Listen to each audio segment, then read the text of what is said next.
Hello दोस्तों, आशा है आप खुश होंगे, मुस्कुराते हुए होंगे और आपके ज़िंदगी को सही मायने में जी रहे होंगे। आज का जो वीडियो है वो बहुत ही ज़्यादा इम्पोर्टेंट बनने जा रहा है, इसलिए एक एक चीज़ को आप ध्यान से सुनिएगा, क्योंकि आज जो इशू मैं एड्रेस करने जा रहा हूँ वो घर घर की कहानी है। हर घर में एक या दो व्यक्ति को यह तकलीफ है। आज हम सीखेंगे स्टमक इशू के बारे में, गैस्ट्रिक प्रॉब्लम के बारे में या गैस्ट्रिक डिसीज के बारे में। इसका कारण क्या है, इसका सबसे इम्पोर्टेंट कारण क्या है, यह होते कैसे हैं और इन्हें ठीक कैसे किया जाए। क्योंकि जितनी भी मॉडर्न मेडिसिन आप ले रहे हो शायद वह जिंदगी भर तक चलेगी। तो अगर आप ऐसा चाहते हो एक होलिस्टिक वे या उसे परमानेंटली ठीक करना चाहते हो तो यह वीडियो आपके लिए है। तो गैस्ट्रिक इशू में लोगों को क्या क्या तकलीफ है, कौन कौन से गैस्ट्रिक डिसीजेज है। सबसे पहला गैस्ट्रिक डिसीज है वह एसिडिटी। जैसे ही मैं एसिडिटी का नाम ले रहा हूँ, जिन जिन को एसिडिटी हुई है या जो क्रोनिक एसिडिटी से परेशान है वह इसे रिलेट करते हैं। इसमें होता क्या है, इसमें आपको पेट में जलन होने लगती है। ऐसे लगता है कि मेरे छाती में जलन हो रही है या मुझे हार्ट अटैक आ जाएगा। कुछ भी खाते हो, कुछ भी, तो आपको गले में और पेट में जलन होती है। किन्हीं लोगों को उल्टी भी होती है, कई लोगों को सिर में दर्द होता है। यह आज घर घर का प्रॉब्लम हो चुका है एसिडिटी। 100 में से 60 लोगों को एसिडिटी का तकलीफ है। क्या कुछ सालों पहले एसिडिटी थी, पिछले 25-30 साल पहले? जी बिल्कुल नहीं थे। ऐसे भी कई लोग हैं जिन्हें सुबह से लेकर रात तक पेट में और छाती में जलन होती रहती है। कंटिन्यू उन्हें कुछ भी खाया तो वोमिटिंग होती है। यह है पहला प्रॉब्लम, एसिडिटी। दूसरी तकलीफ है IBS। करीबन हर इंसान इस बीमारी से गुजर रहा है। इसे कहते हैं इरिटेबल बाउल सिंड्रोम। इसका मतलब क्या है, मैं आपको एक साधारण लैंग्वेज में, साधारण भाषा में समझा के बताऊंगा। बाउल का मतलब है आपका पेट, आपकी आंतें। इरिटेबल बाउल सिंड्रोम, इसका मतलब यह है कि जब भी आप खाना खाते हो तो आपको अपच हो जाता है, वह पचता ही नहीं है। तो कभी आपको डायरिया हो जाता है, लूज मोशन हो जाती है, कभी आपको कॉन्स्टिपेशन हो जाता है, आपका स्टूल ही पास नहीं होता, बहुत मेहनत करनी पड़ती है, या कभी आपको ब्लोटिंग हो जाता है, कभी आपका पेट फूल जाता है, गैस जम जाती है। इसे इरिटेबल बाउल सिंड्रोम, यह हर एक व्यक्ति इससे सफ़र कर रहा है। कभी आपके पेट में गैस ही हो जाती है, ढेकरें आती है, कभी कॉन्स्टिपेशन होता है और कभी डायरिया हो जाता है। तीसरा गैस्ट्रिक डिसीज जो सबको हो रहा है वह है कोलाइटिस।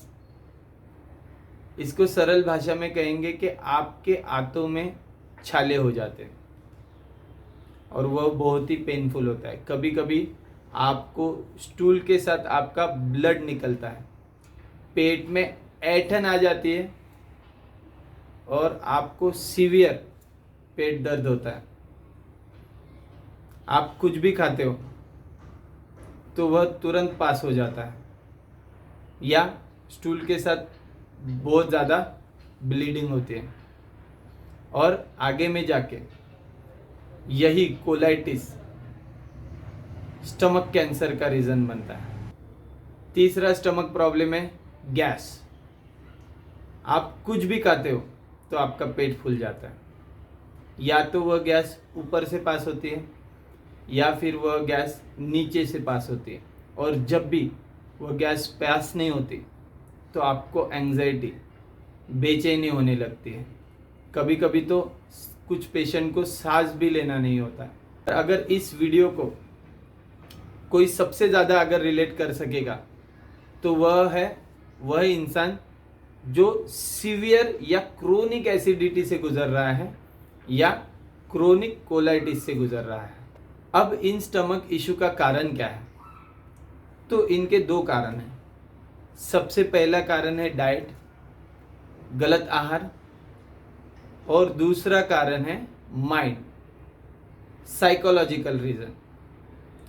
अगर हम इसे स्टैटिस्टिक के लेवल पे देखेंगे तो आपका डाइट बस 20% असर करता है और 80% यह बीमारियां आपको आ रही हैं माइंड के वजह से।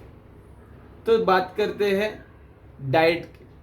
अब हम जो कुछ भी खाना खाते हैं वह लाइव फूड नहीं है।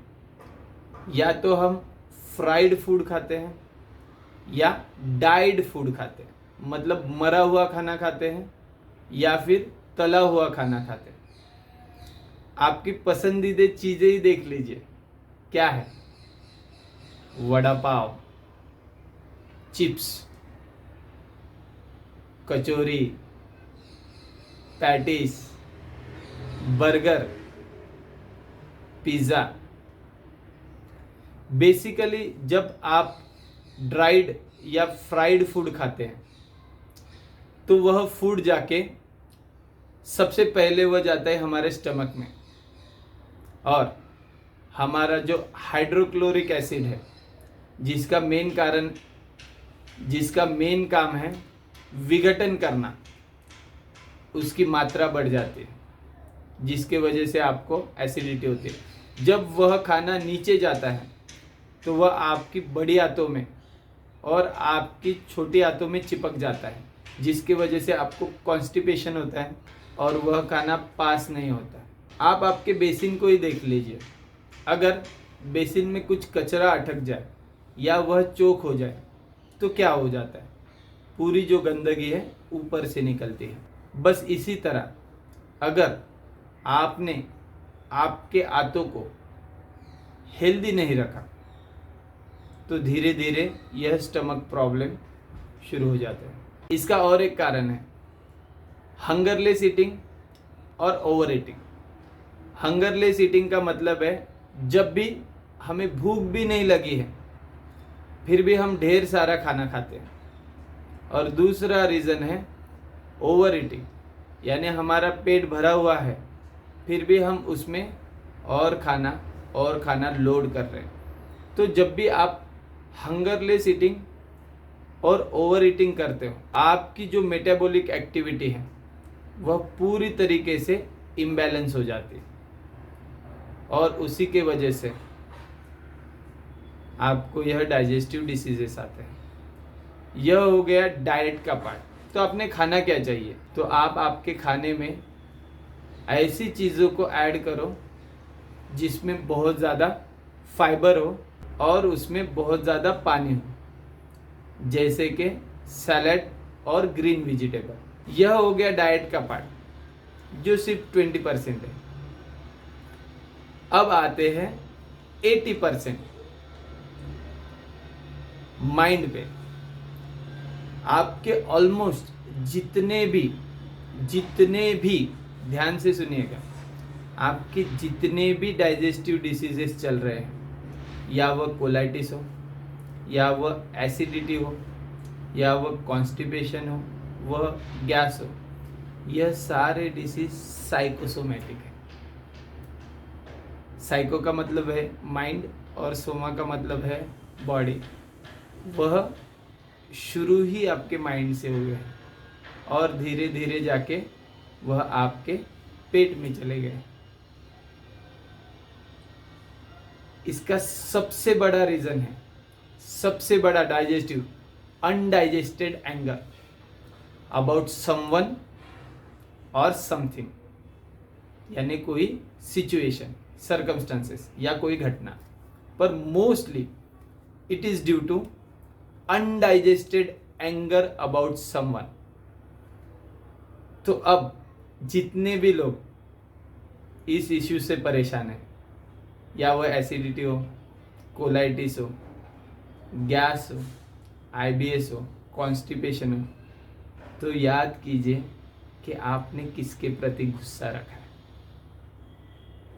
यही गुस्सा एक अनरिजॉल्व इशू की तरह आपके सबकॉन्शियस माइंड में स्टोर्ड है, और आपका माइंड इतना इंटेलिजेंट है, वह कहता है I can not manage this, और वह इसे, इस अनरिजॉल्व इशू को आपके बॉडी में छोड़ रहा है, और आपको हो क्या रही है, एसिडिटी, कोलाइटिस, गैस। तो आपने ऐसा कौन सा इंसान है कि जिसको अभी भी माफ नहीं किया है?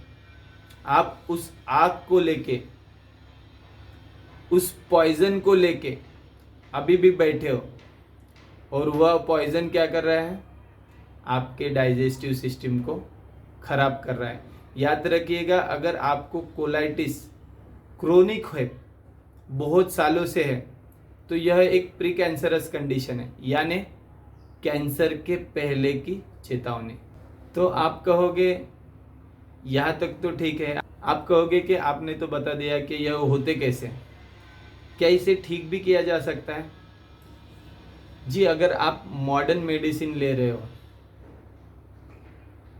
तो शायद इसे कई साल लग जाएंगे, या फिर आपको जिंदगी भर तक दवाइयाँ लेनी पड़ेगी। पर अगर आप होलिस्टिक वे जानना चाहते हो तो उसकी स्टेप्स मैं आपको कुछ बताऊंगा। जितने भी लोग जो acidity, constipation, gas, IBS, colitis से परेशान है, सबसे पहले तो मैं आपको यह बिलीव देना चाहता हूँ कि all this thing are curable. At any point of time you can cure this. तो होलिस्टिक वे में इसे ठीक कैसे किया जाए? सबसे पहली चीज़ है अवेयरनेस, कि अगर आपको यह प्रॉब्लम हो रहे है, यह तो एक इफेक्ट है, इसकी जड़ क्या है, इसका अनरिजॉल्व इशू क्या है, अनडाइजेस्टेड एंगर किसके बारे में है, किस घटना के बारे में, किस व्यक्ति के प्रति है। सबसे पहले तो आप इसे अवेयर हो जाइए। तो जानना है कि मुझे यह प्रॉब्लम का कॉज क्या है। उसकी दूसरी स्टेप है फॉरगिवनेस। जिंदगी में किसी के प्रति भी गुस्सा रख के, बैर रख के, एंगर रख के हमें कुछ भी नहीं मिला है। तो जो कोई भी व्यक्ति जो आपको गुस्सा दिला रहा है, या जिसने कुछ सालों पहले आपको गुस्सा दिलाया, आपकी इंसल्ट की, उसे माफ़ कर दीजिए सच्चे दिल से। आप कहोगे ये तो बहुत बड़ी मुश्किल चीज़ है। तो सोचिए, कोई मदर, कोई माँ अपने बच्चे के प्रति कभी गुस्सा रखती है? जी बिल्कुल नहीं। तो आप ऐसा क्यों नहीं सोचते कि आप एक डिवाइन मदर हो या डिवाइन फादर हो, और उसे माफ़ कर दीजिए। उसने जो कुछ भी आपके साथ किया, जैसे भी किया, उसे माफ़ कर दीजिए। यह उसकी दूसरी स्टेप है। तीसरी और सबसे इम्पॉर्टेंट चीज़, कि इस घटना से, उस व्यक्ति से एक लर्निंग लीजिए और उसे थैंक यू कीजिए, ग्रैटिट्यूड एक्सप्रेस कीजिए। क्यों? क्योंकि उसके वजह से आप इस प्रॉब्लम में आए और आपको एक नई लर्निंग मिली कि इस प्रॉब्लम से उभरा कैसे जाए। तो आप खुद को भी हील कर सको और लोगों को भी। याद रखिएगा, every situation, every failure that comes into your life, it has positive intention. तो आपके ज़िंदगी में अगर यह एसिडिटी आई है, यह कोलाइटिस आया है, यह स्टमक प्रॉब्लम आ रहा है, तो उसका कोई न कोई पॉजिटिव इंटेंशन है। सबसे पहले आप इसके बारे में अवेयर हो जाइए, उस इंसान को माफ़ कर दीजिए, और यूनिवर्स को या उस इंसान को ग्रैटिट्यूड एक्सप्रेस कीजिए, धन्यवाद दीजिए कि आपके वजह से मैं इस प्रॉब्लम में आया और उसके वजह से मुझे हायर अंडरस्टैंडिंग आई। देखिएगा, जैसे ही आप आपका यह अनरिजॉल्व पॉइजन जो आपने रखा है रिजॉल्व करोगे, जो आपका कॉज है, आपका जो इफेक्ट है, आपकी जो एसिडिटी है, आपका जो IBS है, आपका जो कोलाइटिस है, वह पूरी तरीके से हील हो जाएगा। आप कहोगे इसमें कितने साल लग जाएंगे? जी ज़रूरी नहीं है। आप जितने इंटेंसिटी से उस इंसान को माफ़ करोगे, उसको प्यार भेज दोगे और उसको थैंक यू कहोगे, उतनी ज़्यादा जल्दी आपको हीलिंग आ जाएगी और आप हील हो जाओगे। और याद रखिएगा, जब आप खुद को हील करते हो, बेहतर ज़िंदगी हमेशा आपकी इंतज़ार में खड़ी है। यह ज़िंदगी आपको 1000 बार मिलने वाली नहीं है, बस एक ही बार मिलने वाली है। So it is so important that you make it count and you make it big. खुद का ख्याल रखिए और खुद के परिवार को ढेर सारा प्यार दीजिए।